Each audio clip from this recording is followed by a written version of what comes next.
few features in Fire Emblem are as iconic as the critical hit. There's a reason it was chosen as Marth's final smash. Not only is it often at the center of some of the craziest moments of gameplay in Fire Emblem, it has been a series staple since the very beginning. It undeniably plays a crucial part in the Fire Emblem experience. However, few have really taken an in-depth look at the role and effects, both positive and negative, that critical hits have on both the player experience and gameplay. For in a game of permanent death, it can often spell victory or doom for many a player. And who better to explore this topic with than the man himself, Lucky Crit. We'll kick off with a brief history of the critical hit and the details of how it works before we get into the meat of the analysis, where Lucky Crit will delve deep into the boons of their presence and the cons. Let's get started.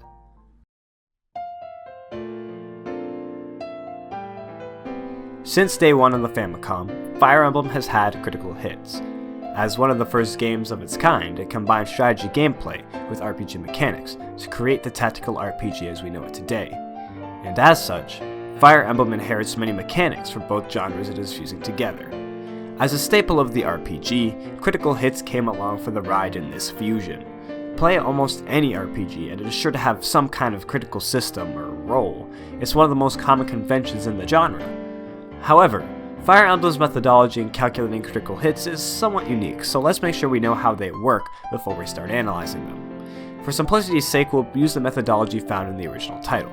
Each character has a critical stat that is calculated from their skill and luck, then added upon by the weapon they have equipped. When a character attacks another unit, it rolls a number between 1 and 100, and if it is lower than the critical rate, the next attack will be triple damage. However, before a critical can even land, a hit roll must be passed. If an attack is not going to hit, then the critical is never rolled.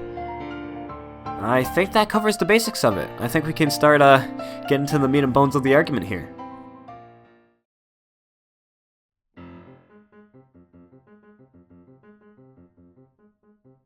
Critical hits have been a part of Fire Emblem since the very beginning. They've always represented that unseeable chance of landing a perfect hit or finding a chink in an enemy's armor and dealing a critical blow. They allow the player the potential to overcome nigh impossible odds, and they also help to simulate the unpredictability of life.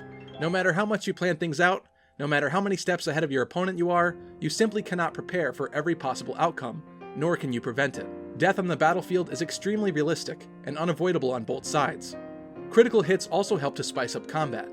Hitting the same or similar numbers all the time would lend to things becoming much more stale, and in a combat-heavy game where players will have to engage thousands of enemies, battles would get boring so much faster without them. With critical hits, you have the opportunity of hitting massive numbers and decimating the enemy, not only switching up the amount of damage that your characters are doing, but also widening the range of potential outcomes in battle. And let's not forget the added spice and intrigue of the really awesome animations. I mean, who gets tired of seeing the Swordmaster critical hit animations? I don't think anyone does. It adds a particular flavor to Fire Emblem that I think would be sorely missed without having it in the mix. It also paves the way for situations that the player would originally not have been able to win to become winnable. That boss that you barely made a dent in, and who healed off the tiny amount of damage you dealt last time around, can now be dealt a significant blow. You now have much more of a potential to win against enemy units, no matter how strong they may be. And because of the nature of how critical hits are calculated, it's actually the player the majority of the time that has the higher critical hit rate, whether it be due to higher unit stats, better weapons, or because of the quality over quantity approach of the player's small army. Since most maps have a lot more enemy units than the number that the player can deploy, these enemies are generally quite a bit weaker, with lower stats and worse weaponry, resulting in lower critical hit rates, and thus resting the advantage of the critical hit system most of the time in the player's favor. And because of all of this, critical hits also result in some of the most emotionally exciting, clutch moments that the series can provide. Some of my greatest and most powerful Fire Emblem memories have been these moments. Moments where, deep into long chapters, a favorite unit of mine found themselves in a tight situation, over-encumbered by enemies or attacked when I least expected it.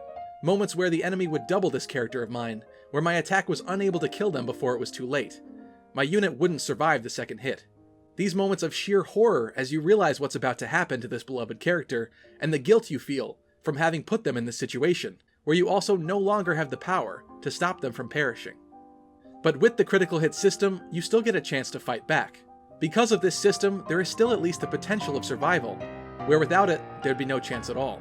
And in that moment, when Lady Luck shines upon them as they eliminate the enemy that would have killed them on the follow-up attack, you feel the weight lift from your shoulders, and the amazing feeling knowing that you made it out alive.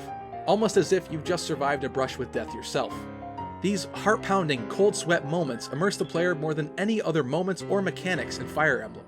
It's with this system that the player feels real loss and real power. And it's these moments, infuriating or exciting, that cement the nostalgic feeling of playing Fire Emblem, and why I chose critical hits and the feeling that they invoke to name my channel after. Phew, that was quite the praise for critical hits, and I honestly couldn't have said it better myself. Well, I guess it's my turn now. Here's my alternative take on critical hits, mainly focused on the cons of having them in a system like Fire Emblem.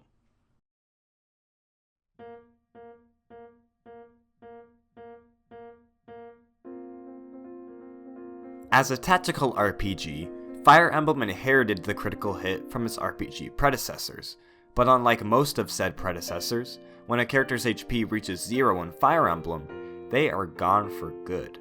Whereas in a common RPG, a character dying or fainting is a minor setback that can often be rectified with a simple item, the stakes are much higher in Fire Emblem. A character dying means losing them forever or possibly restarting a vast section of gameplay. So you would think that critical hits in Fire Emblem would be toned down to compensate for the harsh punishment of death. But in fact, the case is the exact opposite. Instead of the standard double or 1.5 times damage multiplier, critical hits in Fire Emblem deal triple the amount of regular damage. This means not only are the stakes high, but the damage multiplier is so large that even a single one can spell an unavoidable doom for a unit. This becomes a larger issue during gameplay, because it creates a very real possibility that even if a player makes the correct move in a certain situation, they can still lose to a critical hit. Just as the unwinnable situations can become winnable for the player, the same applies to the enemy and the AI, and while the AI has no feelings to be hurt by a triple damage critical hit, it is such a frustrating experience for the player to do everything correctly and still be handed a death quote or punished with a return trip to the title screen. It's the type of feeling that can make you want to put down the game entirely and just walk away from it. For a strategy game, it begins to straddle into the territory of questionable design, as luck begins to overstep its boundaries over the course of a tactical experience. I think this sentiment is best expressed by the completionist in his review of Fire Emblem for the GBA. For a game all about restarting a whole chapter whenever you mess up, why are there so many ways for that to happen that are out of my control? His statement is more of a broad reaction to RNG systems and Fire Emblem in general, but the sentiment he is expressing is very common among many newer players and even some veterans, particularly in regard to critical hits. This is when many people cite realism and unpredictability of war to justify the inclusion of critical hits, and I agree to an extent. Yes, a lot of Fire Emblem's flavor can be attributed to its RNG mechanics, but critical hits, in a game with permadeath, that deal triple damage, feels like a step beyond realism and into the realm of just obnoxiousness. I don't think they should be outright removed, but in their current state, critical hits often feel more like an intrusion than they do a feature. So there you have it. Two very different takes on the critical hit and the role it plays in Fire Emblem. What do you think? Are critical hits an accurate representation of war that add a lot to the gameplay? Or are they simply an obnoxious distraction from tactics? Be sure to let me know in the comments, and also be sure to check out Lucky Crit, who helped out a ton on this video, and without his section arguing for critical hits, it wouldn't have been the same. Thank you so much for watching. I'll see you in the next one.